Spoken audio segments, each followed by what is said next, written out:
Hello friends, আজকের ভিডিওতে তোমাদের সবাইকে ওয়েলকাম করছি। মিসলেনিয়াসের অ্যান্সার কি কিন্তু পিএসসি প্রকাশ করে দিয়েছে। আশা করছি তোমরা উত্তর মিলিয়ে নিয়েছো। কে কত নাম্বার পেলে সেটা কিন্তু আমাকে কমেন্ট করে জানাবে।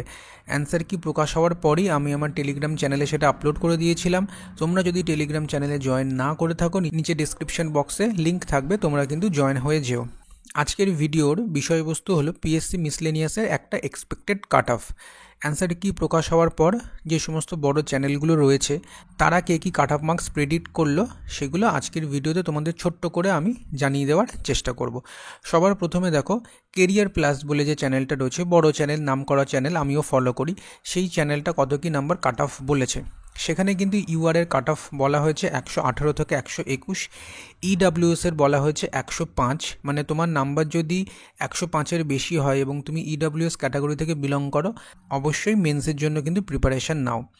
ওবিসির কাট অফ কিন্তু মোরাললেস বলা হয়েছে ইউআরের মতনই থাকবে, কিন্তু ওবিসির এর কাট অফ ইউআরের থেকে একটু কম যাবে এবং এসসির থেকে একটু বেশি যাবে। এসসি ক্যাটাগরির কাট অফ বলা হয়েছে 105 এবং এসটি ক্যাটাগরির কাট অফ বলা হয়েছে 70-80। সেখানে দাদা বলেছেন যে এসটির কাট অফ পার্টিকুলারলি প্রেডিক্ট করা যায় না, অনেক সময় অনেক কম চলে যায় বা অনেক সময় মোটামুটি কাট অফ যায়। তো 70-80 কিন্তু একটা রেঞ্জ করা হয়েছে। এছাড়াও গুরুত্বপূর্ণ যে জিনিসটা ভিডিওতে বলা হয়েছে সেটা হচ্ছে যে কাট অফ মানে ইউআরের কাট অফ কিন্তু এর থেকেও কম হতে পারে। এবং তুমি যদি ইউআর ক্যাটাগরি থেকে বিলং করো এবং তোমার যদি 115+ নাম্বার এসে থাকে অ্যান্সার কি মেলানোর পর, তাহলে কিন্তু অবশ্যই তোমরা মেন্সের জন্য প্রিপারেশন নাও। এই সাজেশনটা কিন্তু কেরিয়ার প্লাস চ্যানেল থেকে দেওয়া হয়েছে। এর পরের যে চ্যানেলটা আমি নিয়েছি সেটা হচ্ছে সুকল্যাণ রকি কর্মকার, উনি WBCS ACTO, তোমরা ওনার ভিডিও নিশ্চয়ই দেখে থাকবেন, আমিও ওনাকে কিন্তু ফলো করি। আচ্ছা, উনি কিন্তু ইউআরের কাট অফ বলেছে 119 থেকে 124-এর মধ্যে। অন্যান্য ক্যাটাগরির কাট অফ নিয়ে উনি অতটা আলোচনা করেননি। পরীক্ষা হওয়ার পরেও উনি যে কাট অফ মার্কসটা বলেছিলেন 119 থেকে 124, সেটাই কিন্তু উনি আবার বলেছেন যে ইউআরের কাট অফ এটা হতে পারে বা এর থেকে কম হতে পারে। তার কারণ অ্যান্সার কি বেরোনোর পর দেখা গেছে 3-4টে প্রশ্ন অ্যান্সার মিলছে না। তো ওনার যে সাজেশনটা ছিল লাস্টে, যে তোমার নাম্বার যদি 110 হয়ে থাকে এবং তুমি ইউআর ক্যাটাগরি থেকে বিলং করো, তাহলে কিন্তু অবশ্যই তোমাদের মেন্সের প্রিপারেশান নেওয়া উচিত। উনি এটাও বলেছেন ভিডিওর মাধ্যমে, যেহেতু এটা একটা ডেসক্রিপটিভ এক্সাম, এখানে কিন্তু রাইটিং প্র্যাকটিস করা দরকার এবং সেটা মিনিমাম 4 থেকে 5 মাস হওয়া উচিত বা হওয়ার দরকার। তাই এখন থেকেই কিন্তু মেন্সের জন্য প্রিপারেশান নিতে হবে এবং এই যে প্রিপারেশানটা তোমরা নেবে সেটা তো মিসলেনিয়াসের জন্য কাজে লাগবে, পরবর্তী ক্ষেত্রে পিএসসি ক্লার্কশিপের জন্য কাজে লাগবে এবং তারপরেও কিন্তু WBCS-এর জন্য কাজে লাগবে। তো এই কথাগুলি কিন্তু উনি বলেছিলেন। এরপরে যে চ্যানেলটার কথা বলবো সেটা হচ্ছে আড্ডা 24/7 এবং নিচে তোমরা দেখতে পাচ্ছ অ্যাস্ট্রিক্স মার্কস দিয়ে লেখা রয়েছে ওল্ড ভিডিও। তার কারণ হলো পরীক্ষার পর যে অ্যানালিসিস করা হয়েছিল সেখানে কিন্তু এই কাট অফটা বলা হয়েছিল। রিসেন্ট অ্যান্সার কি বেরোনোর পর আর কোনো কাট অফ মার্কসের ভিডিও আমি দেখতে পাইনি।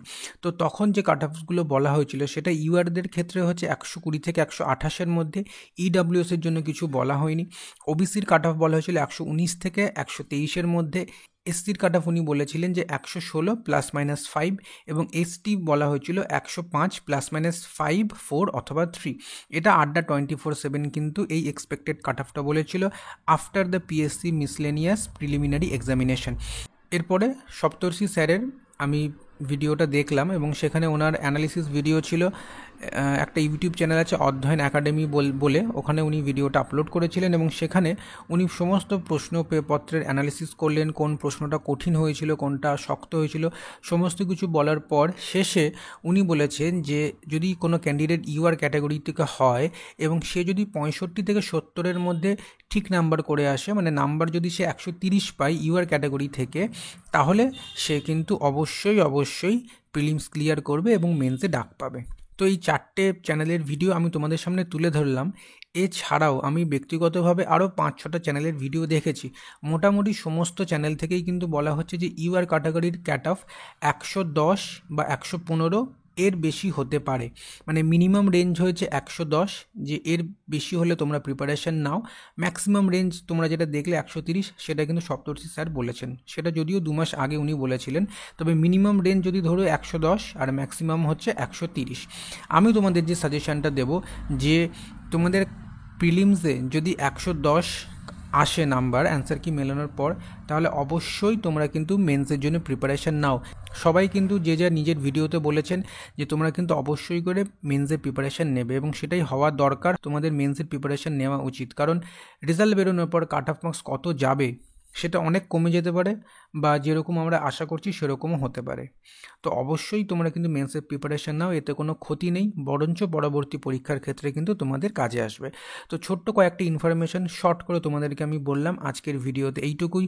খুব তাড়াতাড়ি দেখা হচ্ছে নতুন একটা ভিডিওতে। Till then, God bless, take care.